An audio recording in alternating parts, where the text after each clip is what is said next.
యేసుక్రీస్తు వారిని వాక్యం పావురంతో పోల్చింది. పావురం పవిత్రతకు గుర్తు. పావురం చేదు కట్టు లేని నిష్కలంకమైన జీవితానికి, నిష్కలంకత్వానికి, నిష్కపటత్వానికి ఇది గుర్తుగా ఉంది. పావురంలో ఉన్న నిష్కలంకత్వం ఏంటో తెలుసా? ఒక అద్భుతం. ఒక పావురంతో జత కట్టిన తర్వాత చనిపోయే వరకు ఆ రెండే కలిసి భార్యాభర్తలుగా బ్రతుకుతాయి. ఒకవేళ మగ పావురాయే చచ్చిపోయింది, ఆడపావురాయే బ్రతికిన కాలం అంతా ఒంటరిగా దుఃఖారావం చేస్తూ ఆ ఒంటరితనంతో చచ్చిపోద్దు. కానీ రెండవ జత దగ్గరికి వెళ్ళదు. ఒక్కడే పురుషునికి, ఒక్కటే స్త్రీకి అంకితం చేయబడి అవి తమ పవిత్రతను కాపాడుకుంటూ ఉంటాయి. దైవజనమా, ఒకసారి నా వైపు చూడండి. ఏదైనా తోటలో దేవుడు ఆదామును కలుగు చేసినప్పుడు కూడా ఆదాము ప్రక్కలో నుంచి ఎముకను తీయబడిన ఎముకలో నుండి ఎంతమంది అవ్వములను దేవుడు కలుగు చేశాడు? ఒక్క అవ్వమనే కలుగు చేశాడు కదా. ఒక్క పురుషుడు బ్రతుకు కాలమంతా ఒక్క స్త్రీకి మాత్రమే బద్ధుడై ఉండాలి. బహుభార్యాతత్వాన్ని దేవుడు అంగీకరించలేదు.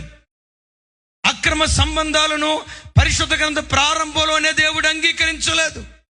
పురుషులారా, మీ వివాహమై ఎన్ని సంవత్సరాలు అవుతుందో నాకు తెలియదు. 10 సంవత్సరాలు అవుతుందో, 15 సంవత్సరాలు అవుతుందో, 20 సంవత్సరాలు అవుతుందో.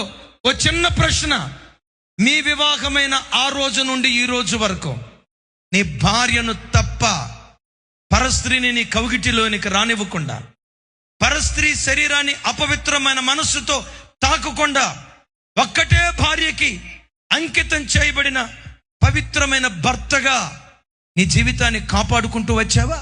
ఒకవేళ ఇంతకాలం రోత బ్రతికేవేమో. ఈరోజు ప్రభు నీతో మాట్లాడుతూ ఉండగా కనీసం ఈ రాత్రి నుండి అయినా నీ జీవితాన్ని పవిత్రంగా కాపాడుకో. పావురం లాంటి పవిత్రమైన జీవితం చేసేవాళ్ళే పరలోక రాజ్యాన్ని చేరుకోగలుగుతారు.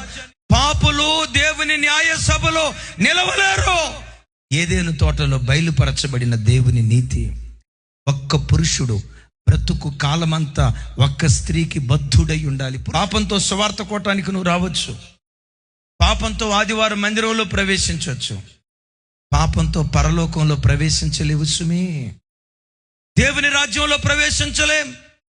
దేవుని రాజ్యంలో ప్రవేశించాలంటే లేఖనాల్లో ఒక మాట రాయబడి ఉంది కదా, పరిశుద్ధత లేకుండా ఎవ్వడు ప్రభుని చూడలేడు.